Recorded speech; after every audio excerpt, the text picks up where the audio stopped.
لکہ لا یعلم من بعد علم شیئا، بڑے بڑے عالم، بڑے بڑے فاضل پھر بچے بن کر رہ جاتے ہیں. دماغی صلاحیتیں معاف، قوا جو ہے مزمحل، اس کے درمیان کتنا عرصہ ہے. میکسیمم وقت جو ملتا ہے انسان کو کام کا، ایکسیپشنل ہے لوگ، لیکن ایوریج جو ہے 30 ایئرز سے زیادہ آپ کا زندگی کا جو ہے در حقیقت، جس میں آپ اپنے کسی ارادے سے، اپنے کسی پلاننگ کے تحت، اپنے خود پیش کسی نقشہ کار کے طریقے سے کوئی کام. تو کیا زندگی بس یہی ہے؟ کیا کریشن کا کلائمیکس جو ہے ذہن مانتا ہے کہ یہ پوری کائنات اس کی وسعت کا اندازہ کرے اور اس کا کلائمیکس انسان اور اس کی حقیقت یہ نہیں. انسان کی زندگی بہت طویل ہے. اس زندگی کے 3 حصے ہیں. آپ حیران ہوں گے، ذرا غور سے آج توجہ سے بات سنیے. 2 تو سب نے سنے ہیں، میں 3 کہہ رہا ہوں. ہماری کریشن کب ہوئی تھی؟ ازل میں، جب روحوں کی شکل میں ہمیں پیدا کر دیا گیا تھا، جن سے اللہ تعالیٰ کا وہ مکالمہ ہوا تھا، الستو بربکم قالوا بلا. میں بھی تھا، آپ بھی تھے. ہر شخص نے اللہ سے معاہدہ کیا تھا، الستو بربکم قالوا بلا. کیوں نہیں؟ شہیدنا، ہم گواہ ہیں، اے اللہ تو ہی ہمارا رب ہے، ہمارا مالک ہے. یہ معاہدہ کیا تھا کہ نہیں؟ ہم سب تھے. فرق کیا ہے؟ صرف ہماری ارواح تھی، یہ اجساد نہیں تھے، جسم نہیں تھے، ارواح تھی. تو کریشن تو اس وقت سے ہے. ایک زندگی ہماری وہ ہے جو ہم بتا آئے. ایک زندگی یہ ہے کہ ایک جسم کے ساتھ، وہ جسم جو زمین سے بن رہا ہے، پیدا ہو رہا ہے، زمین کی غذا سے پل رہا ہے، اس کے ساتھ اس روح کو شامل کر دیا گیا. یہ ہماری حیات دنیاوی ہے. اس کے بعد وقت آئے گا، جسم واپس چلا جائے گا جہاں سے آیا تھا. منہا خلقناکم وفیہا نعیدکم ومنہا نخرجکم تارۃ اخری. اسی میں سے ہم نے تمہیں بنایا تھا، اسی میں لے جائیں گے، اسی میں سے پھر قیامت میں اٹھا کھڑا کریں گے. لیکن کیا روح بھی دفن ہو جاتی ہے؟ نہیں. تمہاری اصل حقیقت وہ اس وقت لوٹتی ہے وہاں جہاں سے وہ آئی تھی. یہ مفہوم ہے انا للہ و انا الیہ راجعون. ہماری ارواح وہاں سے آئی تھی، وہیں لوٹ جائیں گی. ہمارا جسم زمین سے آیا تھا، زمین میں لوٹ جائے گا. یہ زمینی شے ہے، وہیں سے آئی تھی، وہیں دفن ہو جائے. دفن ہو، جلا دی جائے، جو بھی ہو وہیں جائے. چیلے کھا جائیں گے پارسی کی لاش کو، تو چیلے بھی تو پھر مٹی بن کر مٹی میں مل جائے. بہرحال یہیں سے تم آئے، یہیں جاؤ گے. لیکن ہم در حقیقت جس شے سے عبارت ہے وہ ہمارا جسم نہیں ہے، بلکہ وہ ہے ہماری روح. وہ روح جو ہے وہ تو اس وقت سے ہے، الستو بربکم جب ہم نے کہا تھا. اس کے بعد ہمیں یہاں بھیجا گیا اس جسم کے ساتھ، اور وہ روح واپس جائے گی. انا للہ و انا الیہ راجعون. اب اس کو آپ نے سمجھا؟ انسانی زندگی کا یہ تصور ہے جسے ہم تسلیم کرتے ہیں. بدقسمتی جیسا کہ میں نے عرض کیا، پہلے حصے کو اکثر و بیشتر کوئی جانتا نہیں، ذکر کرتا ہی نہیں. 2 حصوں کو تو مسلمان نہ مانے گا تو وہ مسلمان ہی نہیں. حیات دنیاوی، حیات اخروی، یہ 2 تو ماننے پڑیں گے، ورنہ تو مسلمان ہی نہیں بنتا. بہرحال اگر یہ زندگی اتنی طویل ہے تو یہ درمیان میں جو موت کا وقفہ ڈالا، کیوں ڈالا؟ موت ایک زندگی کا وقفہ ہے، یعنی آگے بڑھیں گے دم لے کر. کیوں ڈالا؟ اس لیے کہ ایک حصہ تمہاری زندگی کا ایک امتحانی وقفہ بنا دیا جائے. خلق الموت والحیات لیبلوکم ایکم احسن عملا. موت اور زندگی کا یہ معاملہ اس لیے پیدا کیا تاکہ تمہیں جانچے، پرکھے، آزمائے کہ کون ہے تم میں سے اچھے عمل کرنے والے. یہ ایک امتحانی وقفہ ہے. میں نے 30 برس کہے تھے نا، آپ ایک امتحان سے واقف ہیں جو 3 گھنٹے کا ہوتا ہے. 3 گھنٹے کا پرچہ ہے. وہ صرف فرق کیا ہے؟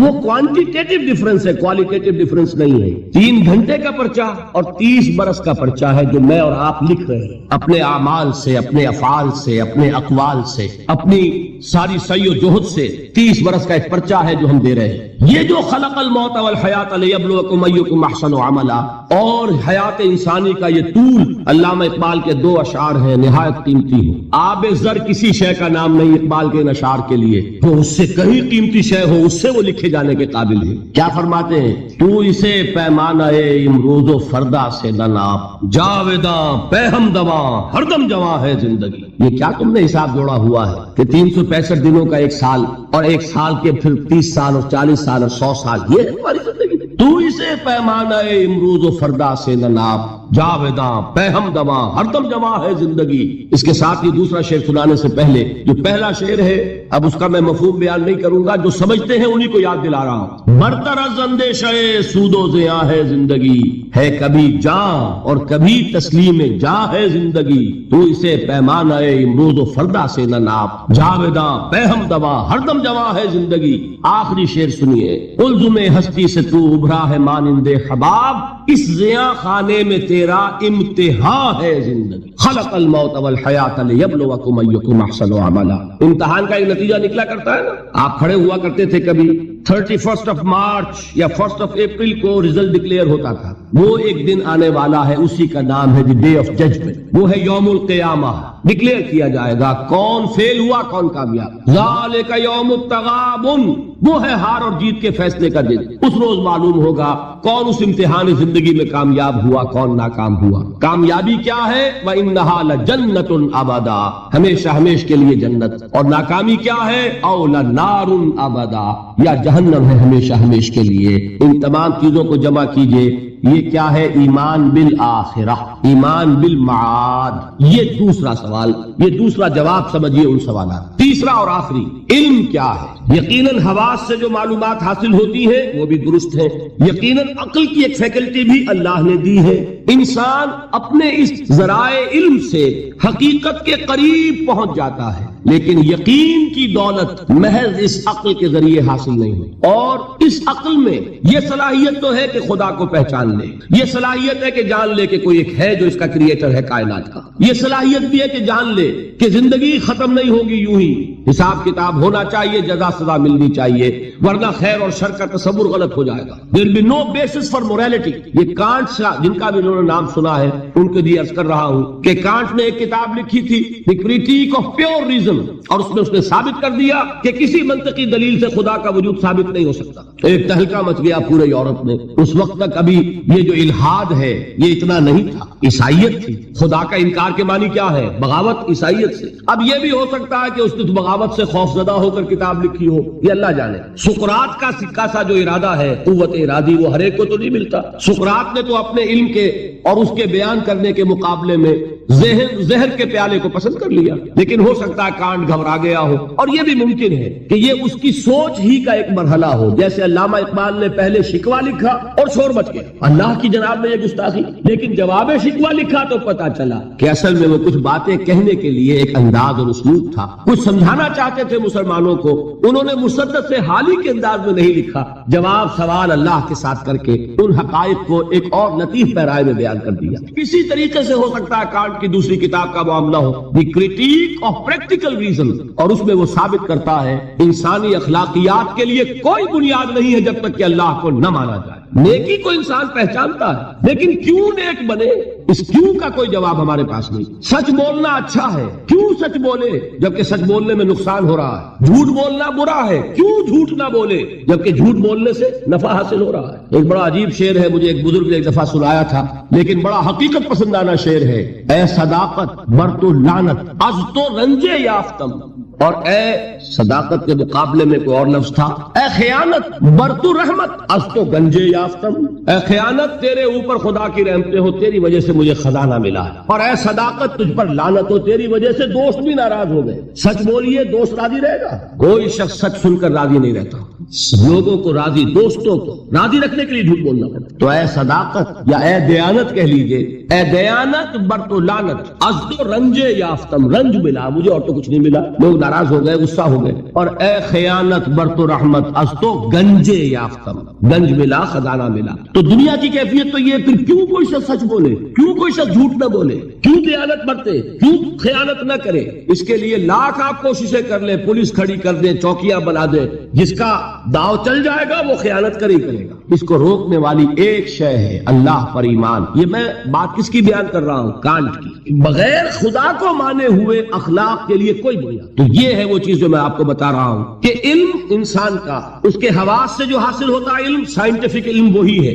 قرآن نے کبھی اس کی نفی نہیں کی. قرآن تو کہتا دیکھو، کھول آنکھ، فلک دیکھ، فضا دیکھ، کھول آنکھ، زمین دیکھ، فلک دیکھ، فضا دیکھ، اور مشرق سے ابھرتے ہوئے سورج کو ذرا دیکھ. افلا ينظرون الى الابل كيف خلقت والى السماء كيف رفعت والى الجبال كيف نصبت والى الارض كيف سطحت. قرآن نے دعوت دی ہے، یہ علم بھی صحیح ہے، حقیقی ہے. پھر تعقل، تفکر، افلا تعقلون، افلا تتفکرون، افلا یعقلون، یہ سارا قرآن نے کہا. ان دونوں کو اپروو کرتے ہوئے، تسلیم کرتے ہوئے قرآن کہتا ہے اس کی لمٹ ہے. یہ علم تمہیں حقیقت کے دروازے تک تو پہنچا دے گا، اندر داخل نہیں کرے گا. بڑے پیارے الفاظ اقبال کے، گزر جا عقل سے آگے کہ یہ نور چراغ راہ ہے، منزل نہیں ہے. اور کیا کبھی عقل گو آستہ سے دور نہیں، اس کی قسمت میں پر حضور نہیں ہے، قریب لیکن حضور نہیں ہوگا.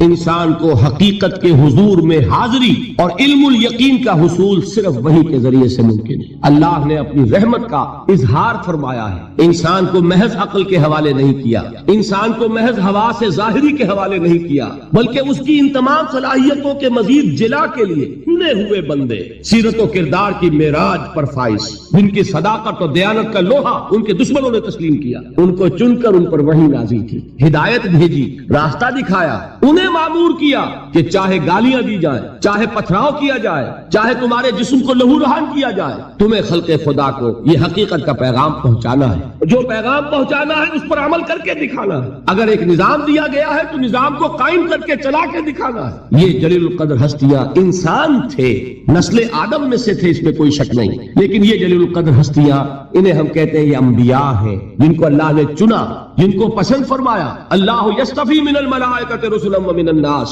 اللہ چن لیتا ہے فرشتوں میں سے بھی اپنے پیغام رساں اور انسانوں میں سے بھی۔ فرشتوں میں سے کسے چنا؟ جبرائیل کو۔ انسانوں میں سے کسے چنا؟ محمد کو صلی اللہ علیہ وسلم۔ وہی اللہ سے لی جبرائیل نے، پہنچائی محمد کو صلی اللہ علیہ وسلم۔ وہی محمد نے لی جبرائیل سے صلی اللہ علیہ وسلم وعلیہ الصلوۃ والسلام، اور پہنچائی انسانوں۔ یہ دو لنکس ہیں اس نبوت و رسالت کی، رسول ملک فرشتہ، رسول بشر نبی یا رسول۔ ان دونوں لنکس سے وحی منتقل ہوئی کس سے؟ اللہ سے۔ اللہ کی وحی ہے، جبرائیل کی وحی نہیں ہے۔ جبرائیل ذریعہ ہے، محمد ذریعہ ہے۔ محمد کا ذہن، ان کی عقل، ان کا فکر منبع وحی نہیں ہے، وہ ریسیپینٹ ہیں، وصول کرنے والے ہیں۔ یہ اللہ کی ہدایت ہے، اللہ سے خلق تک پہنچی ہے۔ اولاً رسول ملک، ثانیاً رسول بشر۔ یہ ہے نبوت، یہ ہے رسالت۔ یہ نبوت اور رسالت اپنے زینت پر پہنچی، اپنے کلائمیکس کو پہنچی، اور اپنے زینت اور کلائمیکس اور نقطہ عروج کو پہنچ کر ختم ہو گئی، اور یہ نام ہے محمد الرسول اللہ صلی اللہ علیہ وسلم، خاتم الانبیاء، رحمت للعالمین، خاتم النبیین، آخر المرسلین۔ ان کو جو ہدایت دی گئی وہ ہے القرآن، الہدا، the guidance, the complete guidance, the final guidance, نوع انصارا پیام آخری، حامل رحمت للعالمین۔ ان تمام چیزوں کو جمع کریں گے تو اس کا نام ہے ایمان بالرسالت۔ یہ ہے ایمانیات۔ بات سمجھ میں آئی؟ اب کون سا باب ہے؟ یہ بنتی آپ کیجئے نا کہ میں ٹھوکر نہ کھا جاؤں۔ 5واں باب غالباً۔ دیکھیے پہلا کیا تھا؟ ایمان کے لفظ ایمانی، کچھ یاد ہے کہ نہیں؟ ایمان کے اصطلاحی معنی۔ نمبر 3 ایمان کا سبجیکٹ میٹر یا موضوع۔ نمبر 4 ایمانیات کی تفصیل، اور ان کو ہم نے گروپ کیا 3 ایمانیات میں، ایمانیات ثلاثہ، توحید یا ایمان باللہ، معاد یا ایمان بالآخرہ، اور ایمان بالرسالت۔ تو 5واں باب ہے ان ایمانیات ثلاثہ کی ریلیٹو امپورٹنس، ایک دوسرے کے نسبت سے اہمیت کیا ہے۔ بات یہ جان لیجئے، یہ تینوں ایمان ایک ایک اعتبار سے اہم ترین ہے اپنی جگہ پر، اصولی اعتبار سے، علمی اعتبار سے، نظری اعتبار سے اہم ترین ایمان کون سا ہے؟ ایمان باللہ۔ بلکہ یوں کہا جا سکتا ہے جیسے آپ کہتے ہیں کہ ہاتھی کے پاؤں میں سب کے پاؤں، ایمان باللہ میں سارے ایمان موجود ہیں۔ یہی وجہ ہے کہ ایمان مجمل یاد ہے؟ ایمان مجمل کے الفاظ کتنے حضرات کو یاد ہے؟ ذرا ہاتھ اٹھائیں۔ ایمان مجمل، ایمان مفصل، بڑی مایوس کن صورت ہے، جہاں سے کہ ہماری تعلیم کا آغاز ہوا کرتا تھا۔ میں اپنے آپ کو خوش قسمت سمجھتا ہوں کہ میری تعلیم کا آغاز مسجد سے ہوا۔ حفیظ نے اپنے شاہنامے میں شروع میں جو تمہید اپنی زندگی کی بیان کی ہے، اس میں ایک شعر ہے، بڑا دردناک شعر ہے۔ اس نے بھی کہا میری تعلیم کا آغاز تو مسجد سے ہوا، لیکن پھر مجھے والدین نے جو بھی اس زمانے کا رواج اور چلن تھا اسکول میں داخل کر دیا کہ اب انگریزی پڑھو اور یہ سیکھو اور وہ سمجھو جس کی دنیا میں قدر و قیمت ہے۔ مجھے مسجد سے مکتب کی طرف تقدیر نے کھینچا، تنازع للبقاء کی آہنی زنجیر نے کھینچا۔ اسٹرگل فار ایگزسٹنس، ایک دوسرے سے آگے نکلنا، تنازع للبقاء، یہ تنازع للبقاء تھا اور ہے جس نے ہمارے نظام تعلیم کو بدل کر رکھ دیا۔ اب آپ بچے کو پڑھائیں گے کنڈر گارڈن سے، وہ ڈیڈی اور ماما اور پاپا کہنا سیکھے، وہ اللہ اور محمد کے نام نہیں سیکھتا۔ نتیجہ کیا نکلتا ہے؟ کلمات اس کو یاد نہیں ہوتے، ایمانیات اسے یاد نہیں ہوتے۔ لیکن یہ کہ پہلے ہماری تعلیم کہاں سے ہوتی تھی؟ نورانی قاعدہ پڑھو، پھر وہ تعلیم الاسلام، مفتی کفایت اللہ صاحب کے رسالے، وہاں سے میرا آغاز ہوا تھا تعلیم کا۔ اور وہاں سے وہ دولت مجھے ملی ہے کہ مجھے آج تک یاد ہے۔ ایمان مجمل کیا ہے؟ آمنت باللہ کما ہوا باسمائہ وصفاتہ وقبلت جمیع احکامہ اقرار باللسان وتصدیق بالقلب۔ ایمان مفصل کیا ہے؟ آمنت باللہ وملائکتہ وکتبہ ورسلہ والقدر خیرہ وشرہ من اللہ تعالی والیوم الآخر والقدر خیرہ وشرہ من اللہ تعالی والبعث بعد الموت۔ اب آپ نے سوچا ایمان مجمل ایمان مفصل رشتہ کیا ہے؟ مجملاً ایمان نام ہے ایمان باللہ کا، اللہ کو مان لیا سب کو مان لیا۔ تفصیلاً ایمان نام ہے اللہ کو ماننے کا، فرشتوں کو ماننے کا، اور یوم آخر کو ماننے کا، اور تقدیر کو ماننے کا، اور نبیوں کو ماننے کا، کتابوں کو ماننے کا۔ یہ ہے تفصیل اور اجمال میں جس نے اللہ کو مان لیا، اس لیے کہ نبوت اور رسالت کیا ہے؟ اللہ ہی کی ایک صفت ہدایت ہے جس کی توسیع ہے۔ ہادی الہادی کون ہے؟ اللہ۔ اس کی ہدایت کی شکل کیا ہے؟ وہی نبوت رسالت۔ اللہ کون ہے؟ وہ ہے العدل، انصاف کرنے والا، اور اس کے انصاف کا ظہور ہوگا آخرت میں۔ ایمان بالآخرہ کیا ہے؟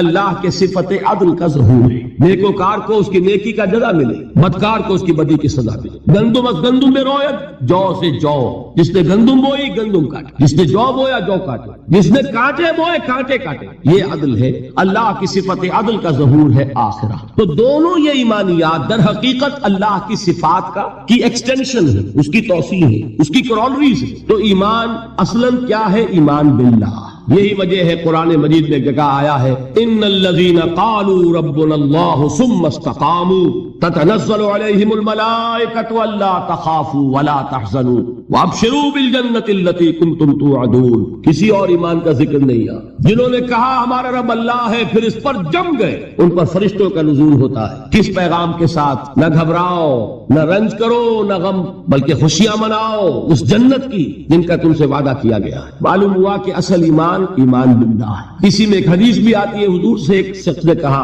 کہ حضور مجھے تو کل دین کی حقیقت ایک لفظ میں سمجھا دیجئے، میں بڑا عاجز ہوں، میرے اندر صلاحیت زیادہ لمبی باتوں کو سمجھنے کی نہیں ہے، ایک بات فرمائیے جو دین کی پوری حقیقت کو بیان کر۔ آپ نے جواب دیا قل آمنت باللہ ثم استقم، کہو میں ایمان لایا اللہ پر، پھر اس پر جم۔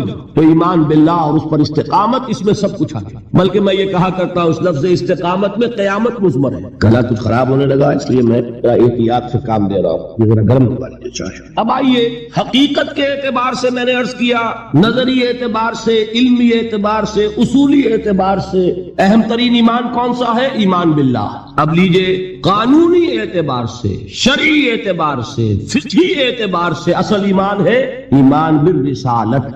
کوئی شخص کتنا ہی اللہ کو مانے، کوئی کتنا ہی موحد ہو، کوئی کتنا ہی متوکل ہو، کوئی کتنا ہی معرفت رکھتا ہو، کوئی کتنے ہی مراقبے کرتا ہو، اس کو مراقبوں میں کتنی ہی روشنی نظر آ جائے، مومن نہیں ہوگا جب تک کہ محمد کو نہ مانے صلی اللہ علیہ وسلم۔ یہ ہے قانون، یہ ہے مسلم اور غیر مسلم کا فرق، کون مسلمان ہے کون نہیں۔ اس کا سارا دار و مدار جو ہے وہ ایمان بالرسالت پر ہے، اور ایمان بالرسالت کے ساتھ ختم نبوت و رسالت پر۔ جس نے اس میں نقب لگائی وہ قانونی اعتبار سے چلا گیا، وہ سچا ہو، بیانت دار ہو، ملنسار ہو، خادم خلق ہو، کچھ بھی ہو، جس نے محمد کا انکار کیا یا محمد کی ختم نبوت کا انکار کیا وہ مسلمان نہیں ہے۔ نا قانونی اہمیت کی چیز۔ آپ کے ہاں بعض لوگ کہتے ہیں فلاں شخص ویسے تو بڑا اچھا ہے، بڑا نیک ہے، دکاندار ہے تو بہت ہی بیانت دار دکاندار ہے، ڈاکٹر ہے تو بہت ہی اچھا اور خوش ڈاکٹر ہے، لیکن یہ کہ اس کو لوگ کہتے ہیں کہ وہ غیر مسلم ہے۔ بھائی لوگ یوں ہی نہیں کہتے۔ اگر ختم نبوت کی فصیل میں نقب لگائی،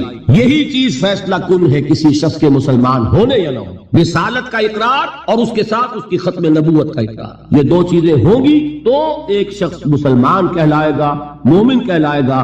یہ نہیں ہے تو وہ کتنا ہی پاک باز ہو، کتنا ہی متقی ہو، کتنا ہی موحد ہو، کتنا ہی با اخلاق ہو، وہ شخص اپنی جگہ جو ہو سو ہو، مسلم نہیں ہو۔ یہ ہے اہمیت ایمان بالرسالت۔ نمبر 3، عمل کے اعتبار سے، اخلاق کے اعتبار سے اہم ترین ایمان ایمان بالآخرہ ہے۔ آخرت کا خوف ہوگا، تیر کی طرح سیدھے ہو جاؤ گے۔ جواب دہی کا احساس ہوگا، ہر قدم پھونک پھونک کر رکھو گے۔ دیکھو گے کہ غلط بات میری زبان سے نہیں نکل رہی، اس لیے کہ جواب دہی کرنی ہے۔ اللہ کے ہاں اکاؤنٹ فار کر سکوں گا کہ نہیں، جسٹیفائی کر سکوں گا کہ نہیں۔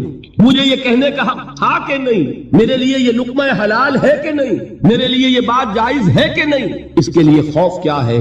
آخرت کا خوف ہے تو درست ہوگا، عمل صحیح ہو جائے گا۔ آخرت کا خوف نہیں ہے، ایمان باللہ کیا ہوگا؟ ذات و صفات کی بحث ہو جائے گی، علم کلام کا معاملہ بن جائے گا۔ جیسا کہ اقبال نے کہا ہے، کاش کہ یہ اشعار آپ کو یاد ہو، ایک ایک شعر جو ہے دینی حقائق کی اتنی بھرپور اور گمبھیر تعبیر کرنے والا ہے۔ زندہ قوت تھی زمانے میں یہ توحید کبھی، اور اب کیا ہے؟ فقط ایک مسئلہ علم کلام، وہ علم کلام کا ایک مسئلہ بن کر ہے۔ وہ توحید کے جو کریکٹر کو ٹرانسفارم کر دیتی تھی، وہ توحید جو انسانی شخصیت کو رنگ دیتی تھی، صبغۃ اللہ ومن احسن من اللہ صبغہ، آج وہ چند مسئلوں کی بحث کے اندر محدود ہو کر رہ گئی۔ یہ جان لیجئے ایمان باللہ ایک ذہنی عیاشی بن جائے گی اگر آخرت کا خوف نہیں۔ ایمان بالرسالت عشق رسول کی وہ شکل اختیار کرے گا جو آج آپ کے معاشرے میں ہے۔ آپ تماشے کریں گے، جلسے کریں گے، جلوس نکالیں گے، آتش بازیاں چڑھائیں گے، لیکن اتباع رسول نہیں ہوگا۔ کیوں نہیں ہوگا؟ کہ آخرت کا جواب دہی کا احساس۔ اگر عمل درست ہوگا تو صرف آخرت پر ایمان سے درست ہوگا۔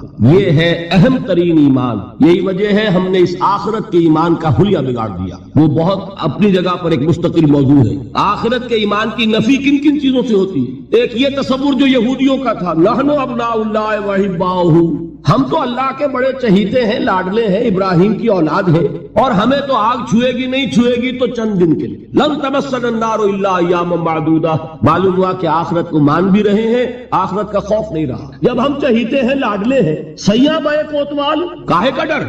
لہذا ہمیں تو کوئی خوف نہیں، جہنم ہوگی دوسروں کے لیے، ہمارے لیے تو ہے نہیں۔ یہی بات ہمارے ذہنوں میں بیٹھی ہوئی ہے، ہم جو کچھ بھی ہیں خار ہیں اور یہ ہیں اور وہ ہیں، لیکن تیرے محبوب کی امت میں ہے، لہذا ہمارا کلیم ہے جنت is our birth right, we have a reservation there, کون ہمیں اسے ڈپرائیو کر سکتا ہے؟ معلوم ہوا کہ آخرت پر ایمان ختم ہو کر رہ گیا اپنی تاثیر کے اعتبار سے، اس کا آپ کے کردار پر، آپ کے اخلاق پر، آپ کے عمل پر کوئی اثر مترتب نہیں ہوگا، اس لیے کہ نفی کر دی ہے اس تصور، اور اس میں کوئی ایک چیز نہیں، بے شمار چیزیں ہیں جس نے آخرت کا سارا خوف دلوں سے نکال لیا۔ اور آخرت کا خوف نہیں ہوگا تو عمل درست نہیں ہوگا، پھر عشق رسول وہ شکل اختیار کرے گا۔ کھڑے ہوئے ہیں اور نعت میں زمین و آسمان کے کلابے ملا رہے ہیں، اور شکل دیکھیے تو 12 بجے ہوئے ہیں، سنت رسول صلی اللہ علیہ وسلم کی توفیق نہیں ہے، لیکن عشق رسول کے وہ بلند باغ دعوی ہیں کہ معلوم ہوتا ہے کہ اپنی جان اور تن اور من اور دھن سب کچھ ابھی نچھاور کر دیں گے، لیکن یہ ہے کہ رسول کا اتباع نہیں کر سکتے، رسول کے نقش قدم پر نہیں چل سکتے۔ قرآن پر ایمان کے دعوی ہیں، قرآن جس شے کو حرام ٹھہرا رہا ہے اسے اپنے لیے جائز کیا ہوا ہے۔ اللہ کے رسول فرماتے ہیں ما آمن بالقرآن من استحل محارمہ، جو قرآن کی حرام کردہ کسی شے کو اپنے لیے حلال ٹھہرا لے اس کا قرآن پر کوئی ایمان نہیں۔ یہ سب کچھ کیوں ہے؟ آخرت کا خوف ہے۔ قرآن مجید میں پہلی وحی جو آئی تھی اقرا، ان 5 آیات کے بعد 3 آیات ہیں، کاش کہ کوئی، جو میں نے آپ کو پہلے بتایا اس فلسفی کا نام جس نے 2 کتابیں لکھی، کانٹ، کاش کہ کوئی اسے یہ 3 آیات پڑھا دیتا۔ اقبال نے کہا تھا نا نیٹشے کے بارے میں، اگر ہوتا وہ مجذوب فرنگی اس زمانے میں تو اقبال اس کو سمجھاتا مقام کبریا کیا ہے۔ اگر کانٹ کہیں ہوتا اور اسے یہ 3 آیات کوئی پڑھا دیتا، کلا ان الانسان لیطغی، انسان میں بغاوت، سرکشی، تعدی، ظلم یہ پیدا ہو ہی جاتا ہے، دست درازی کر بیٹھتا ہے، دوسروں کا حق مار بیٹھتا ہے۔ کیوں؟ الراہ استغنا، کہ وہ دیکھتا ہے کوئی پکڑ نہیں ہے، اگر میں انگارہ ہاتھ میں پکڑوں ہاتھ جل جائے گا، اگر زبان پر رکھوں زبان جل جائے گی، جھوٹ بولوں کچھ نہیں ہوگا، چھالا بھی نہیں پڑے گا، جلنا تو بہت دور کی بات ہے، میں حرام خوری کر رہا ہوں مجھے کوئی تکلیف نہیں پہنچ رہی، پھل رہا ہوں، پھول رہا ہوں، پھیل رہا ہوں، میری عزت بڑھ رہی ہے، لوگ میرے سے جھک کر مل رہے ہیں، سب کو معلوم ہے کہ حرام سے کما رہا ہوں، سب کو معلوم ہے اسمگلر ہوں، سب کو معلوم ہے بلیک مارکیٹر ہوں، لیکن پیسہ ہے میرے پاس، بڑے بڑے لوگ آتے ہیں، علماء آتے ہیں اور وہ مجھ سے ہاتھ ملاتے ہیں، تو مجھے کیا ضرورت پڑی ہے کہ میں حرام خوری چھوڑوں؟ ہے نا یہ بات؟ دنیا میں ان افعال کا نتیجہ نہیں نکل رہا، یہ ہے وجہ کہ جس کی وجہ سے انسان سرکشی میں، تعدی میں، ظلم میں، غلط کاری میں، حرام خوری میں بڑھتا چلا جاتا ہے۔ اس کا علاج کیا ہے؟ ان الی ربک الرجعی، یقیناً تیرے رب کی طرف لوٹ کر جانا ہے، دیر ضرور ہے اندھیر نہیں ہے، بدلہ مل کر رہے گا، ہر ایک کو اپنے کیے کا پورا پورا بدلہ۔ ایک میں آپ کو خطبہ سناتا ہوں نہج البلاغہ کا، جو بھی مرتب ہے اس نے حضور کے کچھ خطبات بھی جمع کیے، حضور کا ایک سادہ سا خطبہ ہے، اس سے آپ کو اندازہ ہوگا ایمان بالآخرہ پر کس درجے حضور نے زور دیا ہے۔ واللہ لتموتن کما تنامون، خدا کی قسم تم سب کے سب مر جاؤ گے جیسے روزانہ رات کو سو جاتے، ثم لتبعثن کما تستیقظون، تستيقظون، پھر تمہیں اٹھا لیا جائے گا جیسے روزانہ صبح کو بیدار ہو جاتے. ثم لتحسبن بما تعملون، پھر تمہارا حساب کتاب لیا جائے گا ان اعمال کا جو کر رہے ہو. ثم لتجزون بالاحسان احسانا وبالسوء سوءا، اور پھر تمہیں لازماً بدلہ مل کر رہے گا، بھلائی کا بھلا بدلہ اور برائی کی بری سزا. اور وہ کیا ہے؟ وَإِنَّهَا لَجَنَّةٌ أَبَدًا أَوْ لَنَارٌ أَبَدًا، یا آگ ہے ہمیشہ ہمیش کے لیے اور یا جنت ہے ہمیشہ ہمیش کے لیے. یہ زور ہے کلام نبوی میں اس ایمان بالآخرہ کے لیے. قرآن مجید میں آپ دیکھیں گے آخری پارے کی وہ صورتیں جو ابتدا میں نازل ہوئی ہیں، سارا زور آخرت پر. القارعہ ما القارعہ وما ادراک ما القارعہ یوم یکون الناس کالفراش المبثوث وتکون الجبال کالعہن المنفوش فاما من ثقلت موازینہ فهو فی عیشۃ راضیہ واما من خفت موازینہ فامہ ہاویہ وما ادراک ما ہی نار حامیہ. میں ایک مثال دے رہا ہوں. الحاقہ ما الحاقہ وما ادراک ما الحاقہ اما یتساءلون عن النبأ العظیم الذی هم فیہ یختلفون کلا سیعلمون ثم کلا سیعلمون. سارا زور آخرت. یہ کردار بنتا ہے اس آخرت پر یقین کے نتیجے. عمل درست ہوگا اس آخرت پر یقین کے نتیجے میں تو ایمانیات ثلاثہ کی ایک دوسرے کے ساتھ جو نسبت و تناسب ہے اہمیت کے اعتبار سے، اس کے لیے یہ الجبرے کے فارمولے کی طریقے سے یہ حقیقت ذہن نشین کر لیجئے. علمی، اصولی، نظری، علمی اعتبار سے اصل اہمیت ایمان باللہ کی. قانونی، فقہی، شرعی اعتبار سے اصل اہمیت ایمان بالرسالت کی. اخلاقی، عملی اعتبار سے اصل اہمیت ایمان بالآخرہ کی ہے. یہ میرا گفتگو کا 5واں باب ختم ہوا. اب ہے اہم ترین باب، 6واں باب، ایمان کے 2 درجے. یوں تو ایمان کے درجات بے شمار، ایک ایمان میرا اور آپ کا، ایک ایمان ابو بکر اور علی کا رضی اللہ تعالی عنہما. کوئی نسبت و تناسب ہے؟ کتنے درجے ہوں گے؟ وہ درجات گنے نہیں جا سکتے، ناممکن. لیکن جان لیجئے کہ ان کو 2 بڑے بڑے حصوں میں ہم تقسیم کر دیں. ایک ایمان ہے قانونی ایمان، اسی کے لیے ایک اصطلاح ہے اسلام.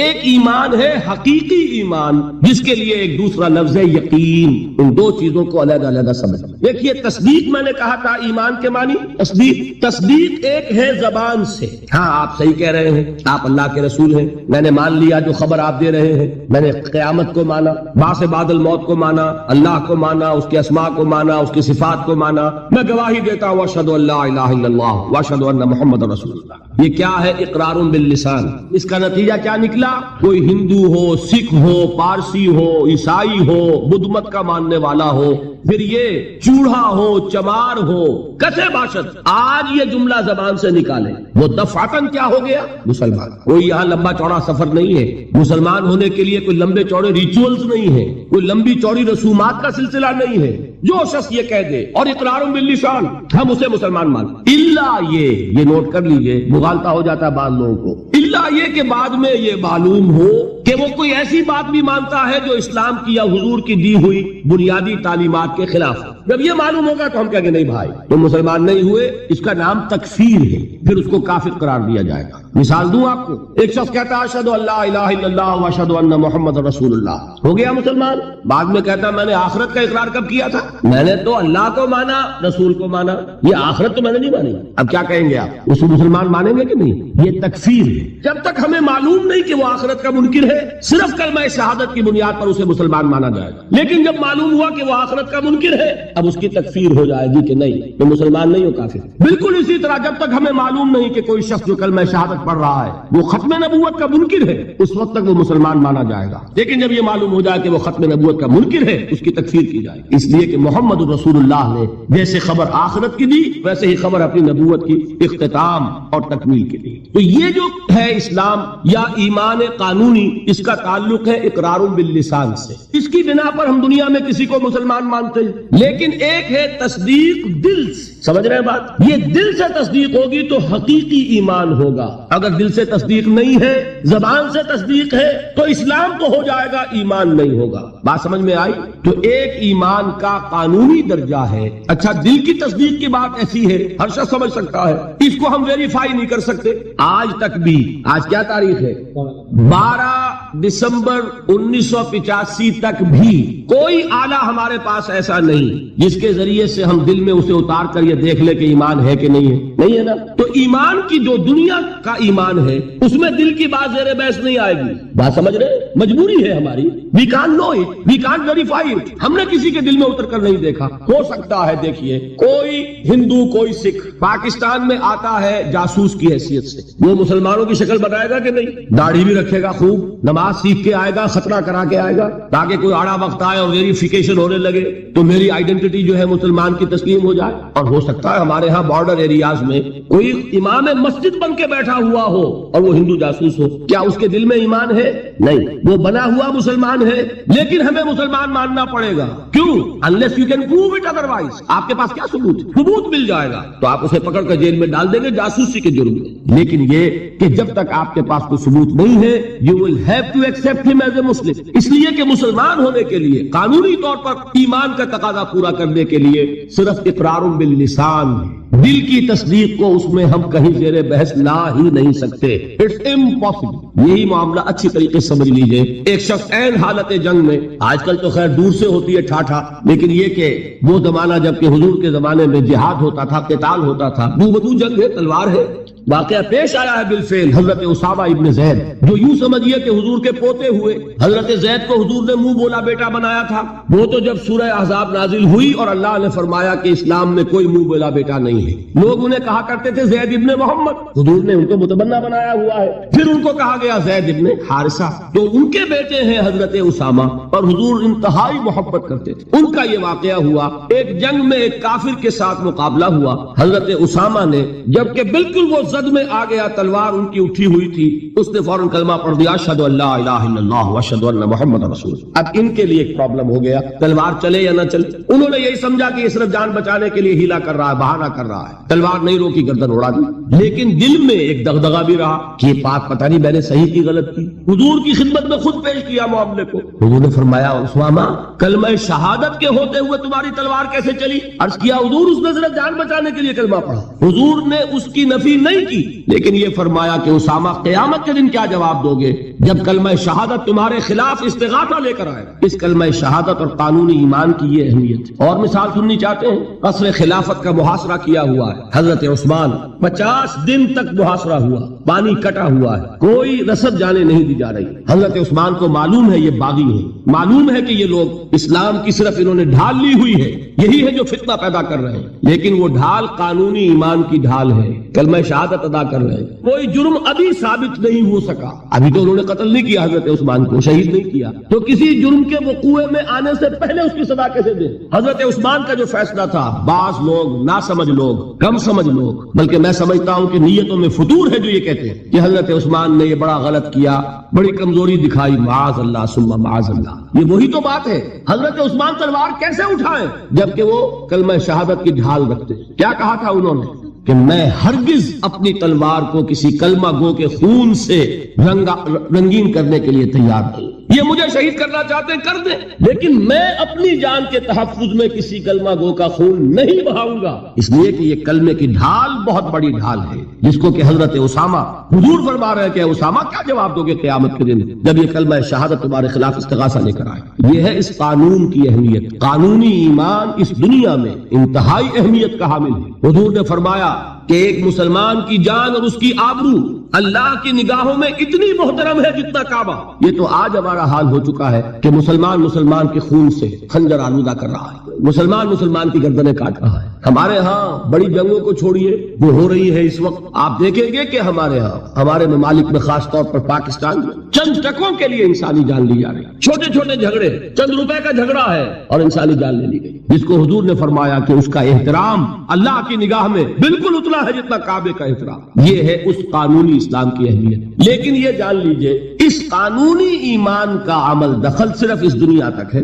آخرت میں سابقہ پیش آئے گا اس ہستی سے جو ہماری طرح لاچار نہیں ہے، وہ دلوں کے حال کو جانتی ہے، علیم بذات الصدور ہے، وہ جانتی ہے، یعلم ما تسرون وما تعلنون، اللہ تو جانتا ہے جو کچھ تم ظاہر کرتے ہو اور جو کچھ تم چھپاتے ہو، واللہ علیم بذات الصدور، وہ تمہارے سینوں کی کیفیت کو جانتا ہے۔ لہذا یہ قانونی ایمان کیا مانی؟ اگر صرف اقرار باللسان ہے اور تصدیق بالقلب نہیں ہے، یہ ایمان دنیا میں معتبر ہوگا، دنیا میں ایک مسلمان کی حیثیت سے تسلیم کرا لے گا، اس کو تمام لیگل رائٹس، تمام constitutional rights of a Muslim in an Islamic state, تمام legal and moral rights of a Muslim in an Islamic society, he will be entitled to ایوری تھنگ، ہر حق اسے حاصل ہے۔ لیکن آخرت میں معاملہ ہوگا اس ایمان حقیقی کی بنیاد پر جو قلبی تصدیق کے ساتھ، تصدیق ہے تو مومن قرار پائے گا، تصدیق قلبی نہیں ہے تو مومن نہیں قرار پائے گا۔ یہ البتہ ہے اس تصدیق قلبی کے مدارج ہوں گے، یقین کی گہرائی، جیسا کہ میں عرض کر چکا، کہاں ابو بکر اور علی اور عمر اور عثمان اور طلحہ اور زبیر، کہاں سلمان فارسی، کہاں ابو ذر، کہاں ان کا ایمان، کہاں ہم میں سے کسی کا ایمان، زمین و آسمان کا فرق ہو۔ لیکن بیسیکلی تصدیق بالقلب ہوگا تو آخرت میں ایمان جو ہے تسلیم کیا جائے گا، اور اگر تصدیق بالقلب نہیں ہے تو دنیا میں چاہے وہ مسلمانوں کا بڑا لیڈر مانا جاتا ہو، وہ مسلمانوں کا رہنما تسلیم کیا جاتا ہو، یہاں کے سینسس کے رجسٹرز میں اس کا مذہب اسلام لکھا گیا ہو، کتنی ہی بڑی سے بڑی سند لے کر وہ چلا جائے اور آپ اس کے کفن میں بھی رکھ دیں کہ یہ دنیا میں مسلمان مانا جاتا تھا اور مسلمان ہی نہیں مسلمانوں کا قائد اور رہنما مانا جاتا تھا، یہاں کی ساری سندیں اور یہاں کے ساری سینسس رپورٹس وہاں جو ہے پرے کاہ کے برابر وقت نہیں رکھتی،